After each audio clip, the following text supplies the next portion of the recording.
Now, I think this one's actually a little bit taller, though. I don't know. If we broke it out. Yeah. So here's where we're at. Today on the show, we have got two big Tundras in here. Good-looking trucks, a lot of similarities between the two. You think? I mean, they're exact same color. One's an 07, one's an 08. I mean, one guy put a lift kit on, the other guy put a lift kit, wheels and tires. It's like these guys are trying to compete or something. I tell you, we know the guys that own these trucks, and we're trying to look for the right adjective to describe them. I've used this word before, B. Well, I can't put my finger on it. Uber competitive. That's exactly what it is. And the good thing is, you and I aren't like that. No, not anymore. at all. I mean, maybe a couple years ago, it's water under the bridge. It's not like that anymore. Okay, so here's where we're at. We've got all these products to go onto these trucks. All we have to do is figure out which one's going to go on which truck. You know what I say we do? Since the trucks are so similar, we can have a point of reference. I say we pick a truck. Sure. All right, I'll take this one. All right. That's fine. Yeah, that's fine. I'll take this one too then. I'm cool. Just so you know, mine's got a bigger motor. Not that that matters. No, that's no big deal, dude. And I have way more lights in the front. I mean, A much bigger motor. It's not a competition, bro. No. It's not a competition. All right, so how are we going to divide this up? I just say we just start grabbing. What do you say? Let's go even. Hold on. Don't take everything, dude. We need to figure out. Hold on. This has to be equitable, and we need to figure out a way. All right? All right, how about a game of horse? No basketball. No. Roll some dice? No, nothing like that. Got it. Hold on. I have just the idea. You ready? Something I a little don't know more. if I like your A little more ideas. manly. Manly? Stay with me. You? Manly? Trust me. My truck is a lot nicer. Mine's taller.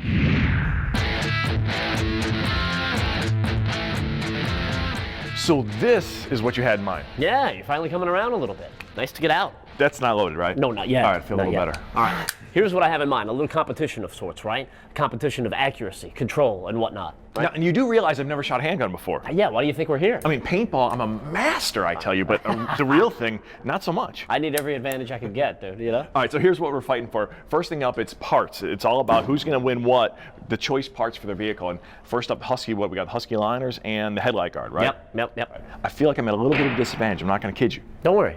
Oh, I'm not worried.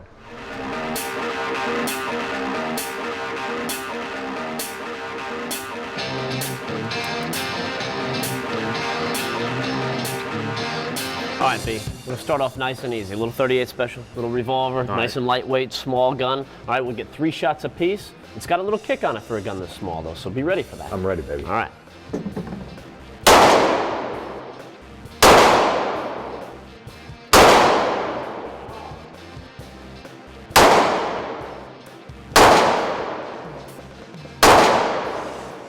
Dude, round 1 is done. It goes to the kid, but not bad. I got to tell you, you did pretty good, B. But look, I got one right there in the red. This right there, dude's not very happy. Rookie of the year, that's what I'm going for. No, that is good. Here, come on. I mean, he's running away at this point, for sure. All right, round number 2 coming up. Let's go for those breaks. I'm ready for you.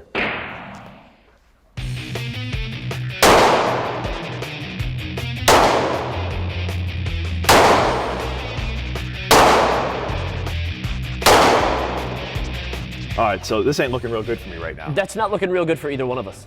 Down goes the brake lines and the brakes. I still won, for the record. It's not over, son. I'm not proud of The it. B-man don't go down easy. All right, dude, this one, we're running out of time. 1 shot only, all right? This one's for the axles. Whatever. 1 shot and 1 shot only. Matt totally gave that guy a nasty flesh wound in the shoulder, but you know what? I'm not taking any chances here. I'm up in the ante because you know what? I'm gonna introduce him to my little friend, the judge, baby. I ain't going home with nothing. Now that's what I'm talking about, son. What was that?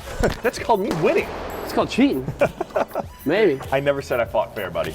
But You I do told have some 10s. I was not going out like some. Look Some at that. 9s, some 8s, some 7s. I killed it. Got a little everything. Yeah, you did. It's like the sampler platter. All right, But you know what? I got those gear and axles. All right. Let's go back and put that stuff in. Come on. I'm framing this baby. It's time you win something. B-man. Cheater. Now that was a lot of fun. I actually have to start trusting you a little more, I think. And listening more often. You'd I be don't know about that. surprised how much that would work for you. And for the record, I won. No. I won the round that mattered. You see this? The judge, baby. This is what it is about, taking care of business. I won that one and that one. So that would be 2 out of 3 in my book. You know what? Today, we're all winners. There's no losers today, son. It's like Blue Ribbon Day at soccer camp. Here's what I'm gonna do because I feel so gracious in my winnings, right? I'm going to share with you. We get back to the shop now, back to business, and we've got the Husky Shield Headlight Guard right here. And this is gonna look nice, all right? And it's gonna keep this light looking like that because I'll be honest with you, we go over to my truck over here, and I've got a little issue with the headlights. I need to hit that with a restoration kit, bring it up to life a little bit. But these look great, and we wanna keep them looking that way. Yeah, it's an easy, inexpensive way to do so. You know, the guys from Husky Liner, what they've got is this headlight guard where it's not only going to protect against UV damage and environment damage, but, you know, real world damage, salt, sand, rocks, all that kind of stuff from damaging these headlight covers. And, you know, they're really expensive to fix or replace, so by protecting them, we can keep them looking this way for a long period of time, and it's really easy to do. You know what's nice about it is it's not like you get a big sheet and you've got to do a lot of cutting. They're pre-cut for each individual vehicle. So basically we've got a piece that's going to cover from about there, and this piece over here will be on the corner. So that's nice. It takes a lot of the potential error out of it. Yeah, so first thing you want to do is clean the surface of any loose debris and dirt. This will get it out of the way, and then we'll clean a little bit deeper by using our clay bar. Once we get the surface nice and clean and our acrylic nice and clean, then we can start putting on the solution and putting on our covers. All right, the key in installing the headlight guard is keep everything lubricated. That way you're not going to get any fingerprints on it, and you can slide it around. Yeah, and also helps to do it in controlled environments. You're not having dust, debris flying around. Also the temperature, so this way it'll seal properly. Now that one on nice and easy. My truck is looking good, buddy. It is. It's looking fantastic. We need to go to break right now, finish up these lights, and when we come back, we got a lot more stuff to do on the Tundras. Yep. Welcome back to TruckU. So today we're working on this pair of Tundras that belong to some buddies of ours, right? Now the story on these guys is that they're firemen, so you know what that means. They work hard and they play hard. Now for a guy like that, this stock floor mat is just not going to do. It's not going to contain any of the mess, and you certainly wouldn't want to ever rinse it off, right? So the first thing we need to do is just yank that thing out. Now, they've got these clips that came out with it. We'll get those out of the way. And that brings us to this. These are the Weatherbeater floor liners from Husky Liner, and these are a direct replacement for the floor mats. This is way better though. You take a look at this. Now when we slide this in, which takes all of a couple of seconds, you notice got a lot of the nibs on the bottom right there. That's going to keep it from floating around, and we will slide this in, and boom. All right, nice and in place. Now I took that stock clip out, and they send the replacements right here. So this right into place, and then it's simply, you center it right over that and screw on the top piece, and that holds everything into place.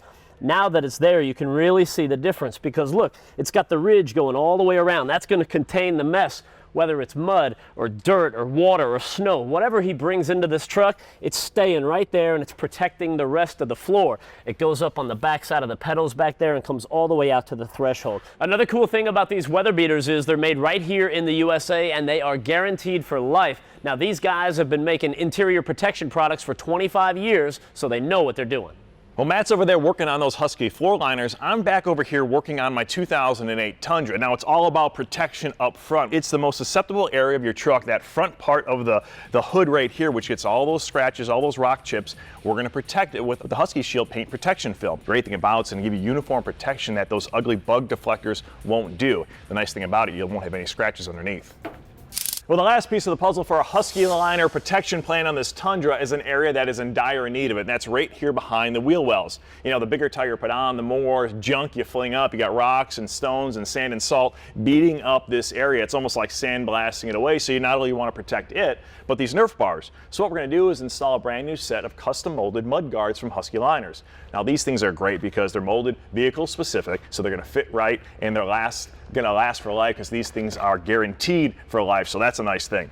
In this application, no drilling, no cutting, they simply use existing bolt holes. The key feature with these mud guards is the fact that they supply a protection film right here. Now this is similar to the stuff we used up front, and what it's going to do is give you a barrier protection between the guard and your paint. See, over the course of time, you're going to get dirt and debris might get down into this area. Without this protection film, you'll damage the paint underneath. So this way, if you ever want to take these things off, the paint will look great underneath there, and they're the only ones who are doing it. Now, not only do they have mud flaps for the front and the back of this Tundra, but they got them for just about any application, including big guys like this for your dualies. So they pretty much got you covered all the way around. Welcome back to TruckU. So the next step for this particular Tundra is upgraded brakes, and we've got the one-click brake kit from Power Stop, and this is a nice combination of the Z16 Evolution pads and the zinc-plated rotors, and these things work together. They're specifically designed to work together with upgraded performance and everything that we need for this particular ride. Yeah, a lot of people don't realize when you upgrade your wheels and tires in terms of size that you need to upgrade your brakes as well, because you've got a lot more rotating mass and it takes more brake basically to get it to stop. Otherwise, you're going to wear out brakes and pads, or rotors and pads really quickly. So by upgrading to this kit here, not only are we going to get decreased stopping distance because we got more clamped surface area, but you've also got upgrades like the slots and the drilled out holes right here, which can help dissipate heat and keep braking temperatures down. So all this is going to be a big upgrade. Plus, man, gotta like the way they look too, because that zinc plating, man, is going to look good for a long time. So this is a nice kit.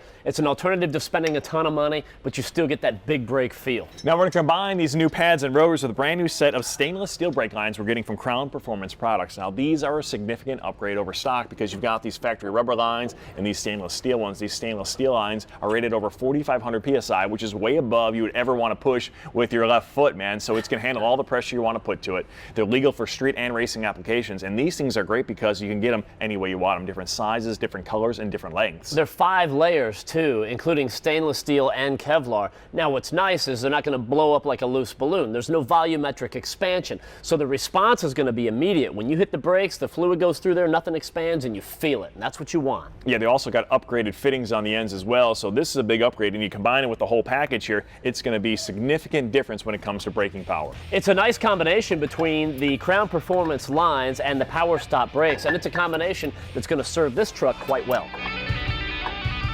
So we put a little bit of brake system grease in the back of these pads just to eliminate any noise or squeaking so the pads won't move around on you. The last thing you want is a noisy braking system. So here's the scenario. I find myself underneath Bruno's truck, helping him out, installing parts that he supposedly won in the highly controversial round 3 of our little shooting experiment that we did today. I'm not quite sure how this is working. My plan has come full circle because this is exactly what I anticipated. See, I'm a nice guy, so I'm going to help you out, right? I appreciate the love. That's what I do. You know, what we're trying to do basically right now is swap out the gears, and the reason why we're doing that, this thing's got bigger wheels and tires on it, so we need to kind of trick the truck to think that it's got the factory settings. So by putting in a taller rear gear, it'll compensate for those bigger rear wheels and tires, and the whole thing will run a lot happier going down the road. It'll bring some of that RPM down and get this thing a little bit more torque when you hit the gas pedal. Now we're going to accomplish that by installing the new ring and pinion from Nitro gear and axle. So we got a lot of things out of the way. I mean, drive shaft disconnected, brake lines, axles are popped out. Yep. I say that like we did it in 20 seconds. Yeah, and most importantly, remember to drain the diff, and that's going to save us a whole lot of mess. A lot of laundry, huh? All right, buddy, you ready? Yep. Now this is a bit heavy. It's about 80 some odd pounds, so you want to be careful how you handle it.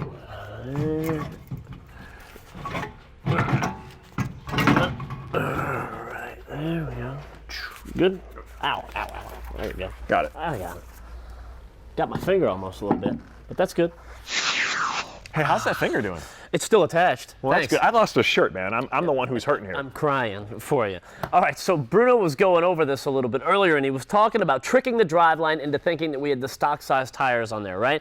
So what he's talking about is the fact that on the 2007 and newer Tundras, rolling with the 5.7s, if you've got a 35-inch or bigger tire on that, your 6th gear overdrive becomes all but useless because you'll never hit it. I mean, unless you're going about 70 or 75 miles an hour downhill, good tailwind, and somebody pushing you. Yeah, he's exactly right, because what's going to happen with it wanting to go back and forth in 5th and 6th gear because it can't find that overdrive gear, you're going to want to burn up that transmission. It's going to overheat. Really, the only way to fix it is by changing that rear gear, and that's what we're doing with the Nitro gear and axle. It's a 488 gear, and it's going to make all the difference you can imagine with this thing. So what we've got is our old one sitting here. Now we got to put the new ring and pinion in. Now they give you everything you need. You've got the bearing, you've got the seal, you've got the shims, you've got all the stuff you need to do it. Now you just need to decide if it's something you want to tackle or not. Now it's something, if you've got some skill working with your hands and you're a decent mechanic, you can do it. It's all about taking the time, making sure you have the right backlash, the right contact pattern, all that stuff, because if you don't, you're just going to eat up the new ring and pinion. You know, if it's something you don't feel comfortable with doing, you know, there's a ton of local shops that can set it up for you, and I'm sure you can find one nearby. It'll save you a lot of time and money if you don't know what you're doing. It's just all a matter of taking the time to do it right. Yeah, you're right, because you don't want to go back and do all that over again. Right. You know? Hey, welcome back. We're doing a little art project here with a little marking compound to check our contact pattern. So what we've done is taken those Nitro ring and gears gears. We've thrown it inside this center section. It went together remarkably fast. We've got our backlashes all set. Now we just need to make sure that our wear pattern is correct. Now the whole idea is you want to make sure you have enough contact area and it's not bottomed out whatsoever, because this way it will cause damage in the real world. So let me spin this around a few times and we can see what we're looking for here. I will give you some mild resistance. Mild. And you mean that literally. All right, hold on, it's getting there. It's a good workout. So you can see here where the wear pattern or the marking pattern is nice and deep and centered inside of the gear itself. So this should be a pretty good setup, man. I think with this new ring and pinion gear, my truck is really gonna come alive. I still have my legal team looking into this whole thing because it's gotten completely out of hand. But you know what happens is a lot of times guys will put the bigger tires on the trucks, right? And you notice that it's kind of bogging down a little bit. So you'll throw a cold air intake at it, maybe put a programmer on it. And yeah, you might get some gains on it, but you can accomplish even more than that just by swapping out the gears. Now you mentioned it's a little bit involved to do that, so some guys won't do it as a result of that. But you're gonna notice big changes, especially in this truck with this, what we did right here. This is gonna be good. It's just what this truck needed. So, and somehow I don't know how we're doing it on your. Next time, all you gotta do is bring a bigger gun. Hey, these guys are the specialists when it comes to these aftermarket gear ratios for these late model Tundras. There's no doubt. So it's cool. Good stuff in your truck, huh? Bruno, one last thing I want to provide for these guys before we send these trucks out of here is an element of security, and we're going to do that with these bolt locks from Stratec. Now, these guys use the trucks all the time. They haul things around, obviously. They need to be able to lock this stuff down. And do it in a convenient way where there's no combination. Remember, you don't have a slew of keys. You take that one key for the ignition or your door key, whatever it might be, and you insert it into the lock. Now, the first time you turn it, it's going to code the lock to that key. So now that ignition key will work on all different locks they have. You don't have to go scramble and look for that specific key for that specific lock. Yeah, and they've got them for all the major manufacturers too. So for Chevy, Ford, Jeep, Dodge, Nissan, you name it. And Stratec is the world's largest manufacturer of automotive locks and keys. Now, they've got the Hitch Lock, obviously, for the hitches. They've got the padlock, which is good to go on pretty much anything you want to bolt down, and this cable too, which is going to come in handy if you want to lock down a motorcycle or a generator or something.